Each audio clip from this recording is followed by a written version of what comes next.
Love is like proof of youth. It's the best thing ever. Ken's words echoed in my mind, spreading a dull ache in my chest. That ache slowly ate away at me as I was forced to accept the reality of his betrayal. Kathy, my younger sister, and her daughter Amy had entered my life, which felt like a nightmare. But it wasn't a nightmare, it was reality. Ken had become infatuated with Amy, who resembled my sister Kathy, and for 18 years he had continued this affair without my knowledge. My heart was utterly shattered when I realized the truth. "You should just get divorced already." Amy's cold words pierced me like a sharp blade. I had believed that Ken and I had spent so many years supporting each other, but that trust crumbled away knowing that his gaze had shifted from Kathy to Amy. Still, I wasn't going to back down easily.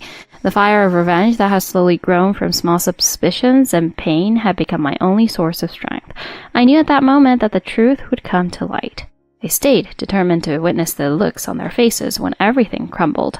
The thought of how their peaceful days would soon be shattered filled me with grim satisfaction. My name is Emma, and I'm a 45-year-old housewife. I've known my husband Ken since childhood, as we lived in the same neighborhood. My younger sister Kathy is 2 years younger than me, and we all used to play together. Ken was always gentle and kind. He was more important to me than just family. After high school, we started dating, and by the time I was 25, we were married. We wanted to have kids right away. However, we soon found out that Ken was infertile due to low sperm count. The doctor told us that it would be impossible for us to have children. We were devastated. What do we do now? Ken had asked me that quietly one day, and I remember it as if it were yesterday. "We'll live together, just the two of us." I responded without hesitation, believing that as long as I had Ken, nothing would scare me. But then, out of the blue, Kathy called me to say she was getting divorced. Kathy had married right after high school, and by now, she had a 5-year-old daughter named Amy. She swore she would raise Amy on her own. Kathy and I had been through a lot together, especially after losing our parents when we were still in high school. We had supported each other through everything, so her decision to divorce and raise Amy alone was a huge shock to me. "Sis, I can't take it anymore." Kathy's voice sounded exhausted. She had clearly struggled for years, but her determination to raise Amy on her own seemed so brave to me. To help her out, Ken and I decided that the four of us would live together. Since we didn't have children, we felt that taking care of Amy was our way of helping out. I treated Amy like my own daughter, and Ken also poured his affection into her. Amy was a sweet child, and Ken once said, "I wish I could be her father." His words struck me as odd at the time, but I laughed it off. Over time, however, Ken's behavior towards Amy started to change. His excessive affection for her began just before Amy started elementary school. Up until then, Ken and I treated Amy naturally, and Kathy trusted us to take care of her. We were happy to play the role of her parents. Since we had no children of our own, Amy became like a ray of light in our lives. At first, I didn't think Ken's behavior was strange. In fact, I thought it was heartwarming to see how much he cared for her. He would buy her toys and books and play with her every night. "What do you want to play today, Amy?" Ken would always ask her this with a smile. Amy adored Ken and eagerly awaited his return from work every day. "Hey Ken, let's play with this today." Amy affectionately called Ken Ken, which I found cute at first, but Ken grew overly protective of Amy, rushing to comfort her even at the slightest sign of sadness. One day we were at the park, and Ken kept a constant watch on Amy as she played with her friends. The moment she stumbled, he rushed over to scoop her up. "Don't worry, I'm here for you," he said as he hugged Amy, and though she seemed a bit confused at first, she quickly smiled and hugged him back. But something felt heavy in my chest at that moment. I began to worry that Ken's overprotectiveness might hinder Amy's growth. I quietly tried to talk to Ken about it. "Don't you think you're being a bit too overprotective?" Ken looked surprised for a moment, then smiled and said, "I'm just worried about her. If she ever got hurt, I wouldn't know what to do." Though his concern seemed genuine, I couldn't shake the feeling that something was off. Still, I decided to trust his words. Even after that, Ken's behavior toward Amy didn't change. If anything, he became more and more obsessed with her. He wouldn't leave her side when we were at home. He found excuses to hug her or pat her on the head constantly. "Maybe you should give Amy some space." "I'm just making sure she feels safe. You're worrying too much, Emma."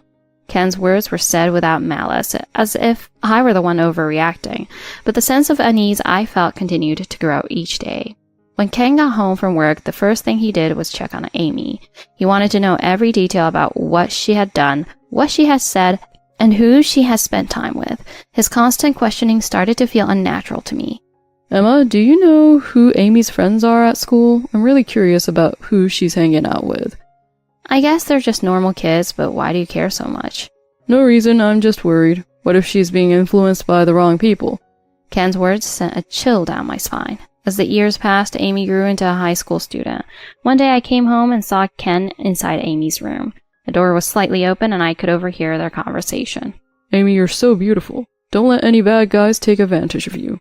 His gentle voice made my skin crawl.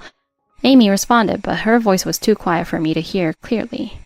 Don't worry, I'll always be here for you. His words no longer carried the warmth they once did.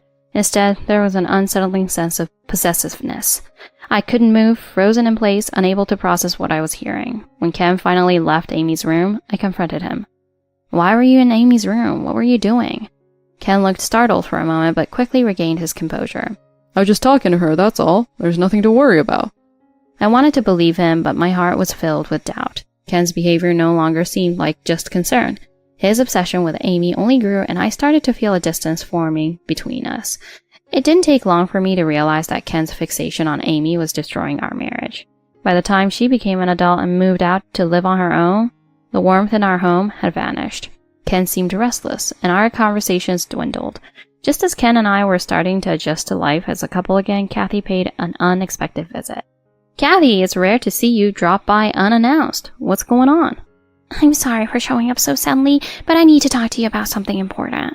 Kathy's face was serious without her usual smile, and I had a bad feeling about what she was going to say. What's wrong, Kathy? Did something happen? Kathy took a deep breath and began to speak hesitantly. You and Ken have always been close, right? How are things between you two now? What do you mean? We barely talk anymore. Kathy's eyes darted nervously, and it was clear she has something important to say. After a few seconds of silence, Kathy spoke slowly. I saw Ken and Amy together entering a building near the station. Near the station? What do you mean? The two of them together? My mind went blank the moment Kathy's words sank in. What she was saying seemed impossible. That's not possible. Amy and Ken together? It must be a mistake. I tried to deny Kathy's words, refusing to believe such a thing could be true, but Kathy's face was serious, showing no signs of dishonesty. She looked pained, as if telling the truth was causing her agony. I didn't want to believe it either, but I had to know for sure, for your sake, so I hired a private investigator to look into it. Kathy had hired a detective to gather evidence. There's no mistake. Her words shocked me to the core, and fear crept over me. If Ken and Amy really were involved, what would become of my life? The investigation report Kathy handed me revealed something far worse than I had imagined. Detailed photos and accounts of Ken and Amy sneaking around together filled the pages. It even included photos of them entering and leaving a shady establishment near the station, and intimate photos of the two of them together. It was undeniable proof of their relationship. Tears flowed uncontrollably down my face. I had raised Amy as if she were my own child alongside Ken, only for them to betray me like this. That night I made the decision to confront Ken. When he returned from work, I handed him the report. Ken, what is this? Why are you and Amy going to places like this? What's going on? Ken looked startled for a moment, but he quickly regained his calm. Oh, that? Well, there's no point in hiding it anymore. Yeah, Amy and I are together. It's been 18 years now. Without hesitation, he admitted to everything. His heartlessness left me feeling both angry and devastated. 18 years? Since she was 5 years old? My voice trembled as I tried to comprehend. I had raised Amy as my own daughter, and yet behind my back this had been happening. No, it didn't start when she was 5. But she's always been special to me. She reminds me of Kathy when she was younger. It's the best feeling in the world. What did you just say? I couldn't believe my ears. She reminds you of Kathy? What does that mean? I had never imagined that Ken had feelings for Kathy, but it became clear that Ken had been in love with Kathy all along. However, Kathy had always been popular and out of Ken's reach, so instead, he married me. Kathy never showed interest in me, so I settled for you. But it wasn't so bad. You're good at housework and you're kind-hearted. His words broke me completely. My entire marriage had been built on a lie. We've been together for 18 years. You have no right to complain about us, Aunt Emma. Amy, who had just returned home, suddenly entered the living room and coldly said this to me. Amy, what are you doing here? Why shouldn't I be here? Mom told me you wanted to talk to me. I stared at her in disbelief, unable to comprehend how the sweet child I had raised could hurt me so cruelly. Just give it up, Aunt Emma. You need to get a divorce. Ken belongs to me now. Her words felt like a nightmare, like something out of a bad dream. She then pulled out her phone and showed me pictures of her and Ken together, smiling and happy. See, we're happy. You're not needed anymore. The sight of Ken and Amy smiling together in those pictures was the final blow. How could this happen? My voice trembled, but neither Ken nor Amy responded. They simply laughed at me, mocking my pain. At that moment, something inside me snapped. The betrayal by the people I had loved was too deep for words to express. Quietly, an intense anger began to burn deep within me. Their arrogance and disregard for my feelings only fueled my resolve. I knew I had to deliver one final blow to them. When Ken left the room to go to the bathroom, Amy and I were left alone in the living room. The silence between us was heavy. The silence didn't last long. Ken says he prefers someone younger than you. He's always liked Mom, you know. You don't stand a chance. Amy's words were like a cruel taunt, and I was shocked at how heartless she had become. I had never imagined that the sweet child I once adored could turn into this cold, calculating person. I see. Well, are you ready for what's coming? I calmly pointed at the photo in Amy's hand. It was a picture of her and Ken smiling together, looking happy. But what I pointed at wasn't Amy, it was Ken. Amy looked confused for a moment, trying to understand what I was implying. Then a bitter smile crept across her face. What's that supposed to mean? You're just jealous because you've already lost. I sighed deeply, realizing that Amy still didn't understand the gravity of the situation. She had no idea that her victory was short-lived. Just then, Ken returned from the bathroom, and moments later, Kathy walked into the living room. Kathy and I exchanged glances, and she nodded slightly. Without hesitation, Kathy pulled out a photo and handed it to Ken and Amy. Take a look at this. Kathy's voice was calm, but filled with a quiet fury. Ken and Amy's faces paled as soon as they saw the picture. What is this? Ken's voice wavered with a mix of surprise and fear. The photo showed Ken with another young woman, someone other than Amy, clearly in an intimate situation. What is this? Who is she, Ken? Amy's voice trembled as she questioned him, but Ken was too stunned to respond. His face turned pale, and his mouth twitched. The love he had promised Amy had been a lie, directed at another woman as well. How could you do this? I wasn't the only one?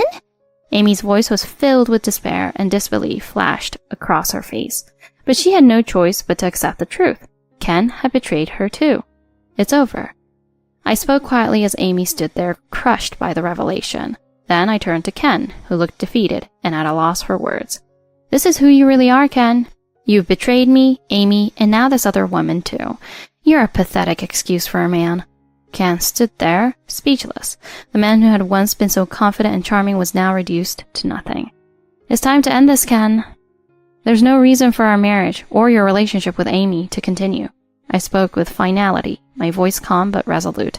Ken's face was a mix of regret and hopelessness. Amy, on the other hand, was frozen in shock, unable to process what had just happened. Suddenly she snapped, throwing anything she could find in the room at Ken. Amy, stop it! Kathy quickly stepped between them, trying to calm her down. You're not going to keep doing whatever you want in this house anymore. You're cut off. Get out right now. Wait, Mom! You're not going to abandon me, are you? Abandon you? After everything you've done, you expect us to stay by your side? You betrayed the people who cared for you. I'm done with both of you. Kathy's voice was steely and firm, and neither Amy nor Ken had time to react. Sis, we're done here, right? Let's end this. Kathy turned to me and I nodded in agreement. Yes, it's over. I pulled out a piece of paper and handed it to Ken. It was a divorce settlement. Wait, Emma, we don't have to go this far? Oh, we do. After 18 years of betrayal, this is exactly what needs to happen. But I still love you, Emma. Please, don't leave me. Love me? You've loved how many others as well? Name them. My words poured out in rapid succession, and even Amy looked stunned by my sharp tone. This divorce settlement has been ready for over a year. I've known for a long time. There's no point in apologizing now. It won't change anything. You're out of my life, both of you. With those final words, Kathy and I took our first step toward a new chapter of our lives. We decided to leave behind the betrayals of the past and reclaim our future. Ken, despite his protests, was forced to sign the divorce papers, and I filed them the next day. I moved back to my family's home with Kathy, leaving the apartment where I had spent so many years with Ken. Amy moved back into her own apartment, but I no longer cared about what happened to either of them. The house we had shared was no longer my home. Kathy and I needed a quiet place to recover and move forward, so our family home was perfect. About 10 days after moving, we received an unexpected visitor, Amy. I never imagined she would show up at our door. When I opened the door, there stood Amy, looking lost and desperate. Mom, please help me. Her voice trembled as she begged us for help, her once arrogant demeanor completely gone. Kathy stood beside me waiting for Amy to explain herself. It's rare for you to come here, Amy. What happened? She hesitated before speaking, her voice shaking. It's Ken. He won't leave me alone. I couldn't believe what I was hearing. What do you mean? Explain it to us. Kathy stayed calm, urging Amy to continue. Ever since we broke up, Ken has been stalking me, waiting outside my apartment and calling constantly. At first I ignored him, but it's getting worse. I'm scared. Amy's voice was filled with fear, but as I listened to her, a cold feeling began to spread through me. And why are you coming to us for help? Do you even understand what you've done? My tone was sharp, and Amy fell silent for a moment before raising her head. I know what I did was wrong, but I didn't think it would turn out like this. I didn't expect Ken to become so obsessed. Her words left me speechless, her lack of self-awareness stunning. You know you're the one who seduced Ken, right? And now you come to us for help? That's not how this works. Kathy spoke firmly, and Amy began to cry, looking at us with desperation in her eyes. Please, I really don't know what to do. I'm terrified. Amy's voice was pleading, but neither Kathy nor I felt any sympathy for her. You reap what you sow, Amy. This is your fault. Please, don't abandon me. I don't feel safe anymore. You made your bed, now lie in it. You'll have to deal with this on your own. My words were cold, and Amy looked at me with tears streaming down her face. Despite her tears, I felt nothing. After everything she had done, I had no reason to help her. Go home, Amy. This is no longer our problem. Kathy's voice was even harsher, and Amy was left speechless. Without another word, she turned and walked toward the door. Remember, Amy, the choices you make always come with consequences. She didn't look back as she left our house. Kathy and I stood in silence for a while, the heavy atmosphere lingering in the air. We did the right thing, right, sis? I took a deep breath and nodded. Yes, we did. Amy and Ken had made their choices, and now they were facing the consequences of those decisions. A few days passed, and then we received a call from the police. I was shocked when they told me that Amy had been arrested for assault. Apparently, Amy had been trying to get rid of Ken, who kept stalking her. She had a new boyfriend who tried to chase Ken away, and during the confrontation, Ken was injured. It was Ken who called the police, and Amy was arrested on the spot. When they resisted, Ken was hurt and had to be taken to the hospital. As I listened to the police officer explain what had happened, a sense of emptiness washed over me. Both Amy and Ken had destroyed their lives with their own actions. What happened, sis? You look pale. Kathy asked with concern as I hung up the phone. I explained the situation, but I couldn't shake the hollow feeling inside. Both Amy and Ken had been driven to ruin by their own desires. There was a hint of pity, but more than that, a deep disappointment settled in my heart. Ah, what a mess. It's like they have no one to blame but themselves. Kathy's words made me nod in agreement. I wasn't surprised to hear that Ken had been injured. In fact, the thought of him being embarrassed by this whole ordeal crossed my mind. What I hadn't expected was that Ken would be hospitalized for a month due to his injuries. When I got the details from the hospital, I felt no emotion. It was as if all of this had become distant, like it was something that had happened in the past. After being discharged, Ken was forced to recuperate at home, but I had no intention of taking care of him. Our relationship was already over. Whatever happened to him from now on was none of my business. Despite this, Ken started calling me for help. Emma, I'm at rock bottom. Please, help me. His voice, once so full of confidence, was now weak and pitiful. Help you? With what? Ken fell silent for a moment before pleading again. Emma, I regret everything. Everything I did. Regret? It's too late for that. You can't undo what you did. My words silenced him again, and all I could hear over the phone was his heavy breathing, filled with despair. Meanwhile, Amy was given a suspended sentence, but her boyfriend received a prison sentence. The moment he went to prison, Amy dumped him without hesitation. Her cruelty was beyond anything I could comprehend. Amy's life continued to fall apart after that. She was fired from her job and faced severe financial difficulties. Despite everything, I felt no sympathy for her. This was the path she had chosen. Amidst all of this, I decided to file a lawsuit against Ken and Amy for damages caused by their affair. They needed to pay for the betrayal they had committed. To my surprise, within a week of filing the claim, both Ken and Amy transferred the full amount of compensation. I can't believe they paid so quickly. I was shocked when I saw the deposit notifications, especially because I never imagined Amy would have the money to pay. However, the mystery was soon solved. It turned out that Ken had paid Amy's portion of the compensation. When I realized that Ken had covered for Amy, I was speechless. He still had feelings for Amy, enough to help her even after everything. Then, Ken made an unexpected proposal. Emma, I paid Amy's share too. Can't we just start over? His voice was filled with desperation, as if he was trying to regain his former confidence. Start over? After everything that's happened, how could you even think that's possible? You betrayed me, you betrayed Amy, and you expect me to forgive that? My words were sharp, and Ken fell silent again. He had nothing left to say. So, are you just going to leave me like this, Emma? What are you talking about? It turned out that Ken had originally planned to get back together with Amy. He had paid her portion of the compensation, thinking they could restart their relationship with a clean slate. Amy had agreed to this, but as soon as Ken paid the money, she disappeared from his life. She had used him to settle her debts and then abandoned him. When I learned that Amy had left Ken, I couldn't help but feel a strange sense of satisfaction. It was poetic justice. Ken had been so obsessed with Amy, and now she was gone. I was genuinely curious about how Ken, who had been financially struggling, was able to come up with the money so fast. It turned out that Ken had borrowed the money from a loan company. When I found out, I was speechless. You borrowed money just to pay for the damages? I muttered to myself, unable to believe how far he had fallen. Ken had been so desperate to settle the debts that he had pushed himself even further into ruin. Why would you do something like that? I asked Ken over the phone, his voice tired and hollow. What else could I do? Amy and you would have left me otherwise. I had no choice. Ken's voice cracked as he explained how he had used up almost all of his savings and had even lost his job. What do you mean you lost your job? Ken hesitated before answering. I couldn't focus on work because of everything with Amy. I kept taking time off and eventually I was fired. His confession left me stunned. I couldn't believe that Ken's obsession with Amy had driven him to the point of losing his job. What are you doing with your life now? I asked, my frustration growing. I'm barely managing with the money I borrowed. The hospital bills, the compensation, it's all gone. Ken's voice was filled with despair, and I realized that he had truly hit rock bottom. He had lost everything because of his actions and was now stuck in a life of debt. But my feelings weren't of pity. They were of disappointment. I was ashamed that I had ever loved a man like him. This is the result of your own choices, Ken. You followed your desires and lost everything. There's no going back now. My voice was cold as I ended the call. The man I had once known as Ken no longer existed. I later learned that Ken continued to struggle under the weight of his debts, scraping by day after day. His life had become a shadow of what it once was, and he was left with nothing but regret. Meanwhile, Kathy and I slowly began to rebuild our lives.